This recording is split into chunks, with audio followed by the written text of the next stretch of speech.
te ni voilà ñu ngi leen jàppe woon ci mbirum reddition des comptes sans pour autant jox ñu ay explications est-ce que du beneen acte boo xamante ni dafay gën a ñëw di wane que voilà le président daal moom moo yore lu mu tudd caggalu guyam mooy xool lu muy def ci wàllum justice ak ci wàllum reddition des comptes. mais c'est clair et c'est net xam nga tey jii dootu fi toogate di laam-laamee ndax Ousmane Sonko ak Bassirou Diomaye Diakhar Faye ñoom ñoo bokk vision ci wàllu doxalinu nguur ak doxalinu politique àndatuñ ci bokkatuñ ci. bi ñuy ànd di dagaan baatu askan wi dañu amoon benn discours kii su nekkoon mbadaxun kii nekk farafeñe ñoom ñoo bokkoon benn discours bi ñuy waxandoo dafa mel ne ay kii appel téléphoné la ñoo bokkoon benn discours bi li ci ëppoon moo doon reddition des comptes Pape Matar faire justice pour nos martyrs loolu nga doon dégg dans leur discours il y avait pas su ma ñëwee di je vais vous construire des routes je vais vous réduire le coût des denrées de première nécessité loolu yëpp bokkul woon ci li nga xamante ne moom moo nekkoon seen kii la ces propos de campagne ou leurs promesses de campagne benn discours la ñu amoon ñoom ñaar ñëpp doxal nañu ba ci biir seen premier ba le 3 nu mu tuddati ba le 3 avril 2024 ñoo bokkoon discours mais au-delà du 3 avril 2024 Pape Matar bokkatuñu discours loolu moom mooy dëgg. Président Bassirou Diomaye Diakhar Faye dafa ñëw teg fi dialogue bi muy teg dialogue Ousmane Sonko n'était pas emballé et Ousmane Sonko wax ko ne au nom d'un prétendu dialogue ñu mettre un coup de frein ci li nga xamante ne moo di reddition des comptes bi ak la justice pour les martyrs ñu defoon fi assise pour la réforme de la justice ñu jël jébbal ko yépp furaas daal di xëddem kenn waxatu ci mu mel ne affaire yi daal ça marchait au ralenti le président qui change de discours qui vient nous parler de réconciliation et de paix d'accord et les Sénégalais se sont interrogés ban réconciliation lay wax ak ban paix d'accord ñu jàll ci loolu mu ñëwaat continuer si même lancem si même siège am di doxalee li nga xamante ne ça va à l'encontre di li mu waxoon askan wi et à l'encontre du vœu de son premier ministre. D'accord. te pourtant ñoom ñaar ñoo àndoon bokkandoo lépp di xàccandoo dañu doon wax Sonko mooy Diomaye Diomaye mooy Sonko. mais tey jii ku ci nekk yaa ngi dem sa yoonu bopp. maintenant benn question rek la ñu bëgg laajte te man pour man. fi mu nekk nii le président Diomaye nag doit apporter une réponse franche aux Sénégalais. moom moo di ne tey jii yaak Ousmane yéen a àndoon yéen a dagaanoon baatu askan yéen a waxee lii léegi doxalin bii ngay doxali léegi lan nga ci jublu yow. bu fekkee ne da nga am tey ji benn volonté politique booy tracer sa voie wu bopp pour demal sa bopp nga wax ñu bu fekkee ne tey jii mënatu leen ànd ngeen wax ñu tëgg ndënd ak sémmiñ lay doon neex benn naqari benn. parce que lii ñu nekk di def nii yëpp dilatoire la ça ne mènera nulle part. xam nga lan lay gën a indi. ñëg ñëgu xol ci askanub Sénégal yëpp. loo xamante ne tey jii. ëmbal nañ la ko. le mal sera beaucoup plus profond. te man yaakaaruma ne toll nañ ci Sénégal boo xamante ne on a besoin de ça Pape Matar. gis nga góor. ca wax ca te li may wax rek. Abdoulaye Wade dafa reconnaître li nga xamante ne moo di erreur am toog ne maa waxoon waxeet. Macky Sall également ñëw ne maa waxoon waxeet. mais Diomaye bu fekkee ne dafa nekk ci waxeet boobu tamit nañu ko wax carrément nous Sénégalais on sera où ce. D'accord alors Ayoba même question là mais aussi attitude du parquet est-ce que cette fois-ci parquet dina taxaw opposé wu comme ni ñu ko doon gisee mu doon opposé wu ci libération kii di Lat Diop ba finalement mujj génn est-ce que cette fois-ci ba ci sax Farba Ngom parquet bi yàgg nañu di opposé wu est-ce que cette fois-ci parquet bi dina continuer di opposé wu wala tendance bu bees bi nga xamante ni gis nañ ko ci ñi mujjee libéré finalement parquet bi opposé wu. parquet opposition xam nga fan la yem. mooy ci chambre. yi nga xamante ni mooy chambre d'accusation bu pôle judiciaire financier dossier bu yeggee cour suprême parquet mënatu ci dara bu cour suprême waxee dañu war a libérer leen diw ak diw dañ leen jox liberté provisoire parce que foofu c'est la juridiction suprême ñoom ñoo nekk ci kaw parquet bi nga xamante ni mooy parquet financier maintenant nag bu fekkee libération provisoire du chambre d'accusation wu pôle judiciaire financier ñoom ñoo ko defoon là le parquet financier pourrait nu mu tuddati daal di contester li nga xamante ni mooy liberté provisoire mais bii li ma jaaxal avocat bi dafa ni c'est la deuxième chambre pénale de de la Cour suprême moom moo joxe décision wu accorder la liberté provisoire à Farba Ngom aussi bien qu'à Tahirou Sarré. Je ne pense pas que le parquet puisse nu mu tuddati s'autosaisir pour contrecarrer cette demande de liberté provisoire parce que ça provient de la Cour suprême qui est la juridiction suprême. Maintenant dans un autre registre comme ni Awa Diop doon waxee léegi je pense que ñëpp d'accord nañ que maintenant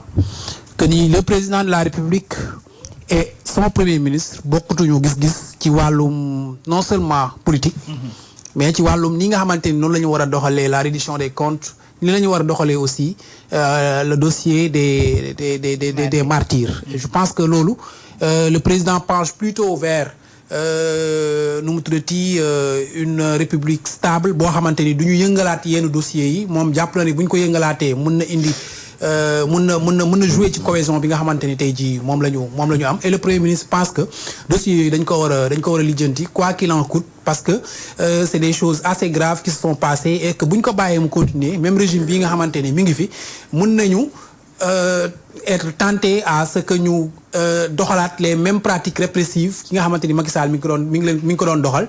parce que dañuy wax rek ni dara du leen ci fekk après changement de régime day ñëw après ñu def dialogue def réconciliation après ñu jàll ci leneen ku ci dee yaa perte et c'est le terme justement qui est regrettable parce que nit ñi xale yi bi ñu doon génn en 2021 2024 doon nañu dégg aussi ces mêmes termes là ku ci dee rek yaay perte parce que affaire politicien la donc suñu ñëwee nag 2 ans après presque après 2 ans d'exercice du pouvoir de Pastef ñu gis ni ñi nga xamante ni rayoon nañ leen entre 2021 et 2024 ba léegi y a même pas un soupçon de début d'ouverture dossier boo xamante ni gis nañ ko et c'est vraiment regrettable te parce que plus temps bi muy dem plus preuve yi nga xamante ne tey jii moom nga waroon dajale pour daal di incriminer ñi nga xamante ni ñoom ñooy les responsables plus preuve yooyu di gën a jafe ñu teg ko loxo boobaak léegi ñu ngi wax ni ñi ngi enquête xamoon ndax enquête bi section de recherche la nekk xamoon ndax enquête bi division des investigations criminelles la nekk xamoon sax enquête bi fan la toll ba léegi ministre de la justice wala procureur de la république jàkkaarloowul ak askan bi wax leen ni dossiers yi nga xamante ne ñoo concerne les martyrs ak wala événements yi nga xamante ni ñoom ñoo fi xewoon diggante 2021 ak 2024 fii la toll fii lañ ci toll enquête bi fii la toll ñii la jàpp ni ñoom la ñu suspecté ñii lañ jàpp ni ñoom la ñu suspecté comme donneur d'ordre ñii lañ jàpp ni ñoom la ñu suspecté comme ñi doon tirer balles yi parce qu'il y a eu au moins 51 personnes qui ont été tuées par balle donc loolu ba léegi amoo ci dara lu la leer jusqu'à présent nit ñi dañ nekk nii rek toog di xaar ba léegi kenn mënu laa wax lan moo xew ci dossier yooyu et je pense que c'est assez regrettable sur le plan politique nag je pense que Awa Diop moom dafa baax di wax rek mais président moom yoon bi mu jël ñëpp xam nañ ko te le premier ministre l'a clairement dit que ñoom ñaar bokkatuñu yoon politique d'ailleurs ils ont récemment inauguré guñ ko mais acquéri un siège ici sur la VDN boo xamante ni Diomaye président ngandam photo président bi mi foofu ñu teg donc loolu ku mu doyul ci say bët nga gis ni président dafa am ay ambition politique je pense que dara dootu la doy bu fekkoon siège boobu Ousmane Sonko ak Pastef wala coalition bi ñuy teg moo ko tax a jóg je pense que photo Ousmane Sonko moom moo fay nekk ak à la limite photo Diomaye ñu xam ne ñoom ñaar ànd nañ ci benn ambition pour objectif politique mais foofu photo président moo fa nekk ñu def ko Diomaye président donc ce qui veut clairement dire que le président a des ambitions politiques et les membres de la coalition donc li xewoon le 11 tant que varié wul pour man mooy président Ousmane Sonko wax na le 8 Mimi Touré ak Abdourahmane Diouf war ñoo ànd ak moom le 11 mu jël décision jël Mimi Touré teg ko comme superviseur de la coalition Diomaye président tant que loolu nag varié wul je pense que ñoom ñaar mënatuñu bokk li nga xamante ne tey jii mooy cheminement politique. Oui, Georges Nesta. Hypothèse yi bëri dama bëgg a wax sama gars yi. Oui. Soit on parle de réduction de compte, soit on parle de la coalition Diomaye. Bon, pour ce qui est de la coalition Diomaye moom dem ko teg fële xaw ma si dara. ah déedéet. man mais xaw ma si dara. yéen a ngi wax ne ñëpp xam nañ Diomaye fu mu jëm man da xaw ma fu mu jëm. mais siège bi du pour ay ginaar aussi du poulailler. ah oui quand même. mën na nekk sax dancing yow xam nga lan la ko dee. man bu ko neexee sax mu def ko dancing.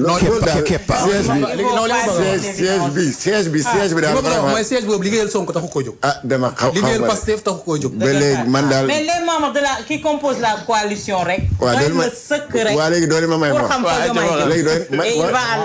léegi yéen wax ngeen ma pare doy ma may wax waaw bi ngeen di wax man coupé wu ma leen dama ne bâtiment boobu xaw ma siège la xaw ma bâtiment rek laa gis man daw ma fa xaw ma fa. xaw ma la fa nekk photo bi gis naa ko. oui. luñ si jublu xaw ma ko xaw ma ndax dañ fa bëgg a daje di def ay réunion xaw ma dañ fa bëgg a daje def ko di sabaru xaw ma dañ daje di baal su mu yoon nekku si. li ma bëgg a wax daal mooy j'entends souvent les gens dire que oui le président dafa bëgg a bàyyi la reddition des comptes au nom de la paix de la stabilité du pays. Mais je suis pas d'accord. Je me dis que là peut-être nit ñi ñoo déggul li président bëgg a wax wala président n'est pas assez explicite pour expliquer Sénégalais ce qu'il entend par paix et stabilité. Paix et stabilité man à mon niveau je le dis encore la reddition des comptes da amul lenn luñ ko mën a weccee fii. C'est les Sénégalais qui veulent. C'est une demande sociale ou une demande nationale, voire internationale même. Maintenant, pays boobu muy wax parce que ñi nga xam ne ñoom la ñuy topp ni si ay njuuj njaaj. ay malversation ay blanchiment de capitaux et tout ça. Ils sont combien? Même bu ñu motee 100 personnes tëj nañ leen kaso bi fii pendant au moins 1 an. bal takkul réew muy géej gi débordé wul. nit yaa ngi xëy di liggéey di ñëw. C'est ça. Donc ñooñu tu fais pertinemment comme ñi nga xam ne jàpp na leen pendant 9 mois dara xewul kon ñooñu boo leen fa tëjoon 10 ans tamit dara xewul la jàmm rek mooy xew Sénégal. D'accord léegi paix bi ak réconciliation bi paix ak stabilité boobu. oui ak c'est pas réconciliation encore une fois c'est pas ces gens là nga xam ne ñoom la ñu topp di leen taxer d'association de malfaiteurs. léegi si ñan la Georges. du ñooñu ñoo mën a menacer la paix au Sénégal du ñooñu ñoo mën a menacer la stabilité au Sénégal. oui. Maintenant man dans ma compréhension. Le président comme ni nee nañu président ak bu ñu nekk Diomaye ak Sonko mooy Diomaye mooy Sonko mbuur ak sow affaire yooyu. ku nekk dañu amoon seen programme mooy reddition des comptes. oui reddition des comptes ça y a du programme.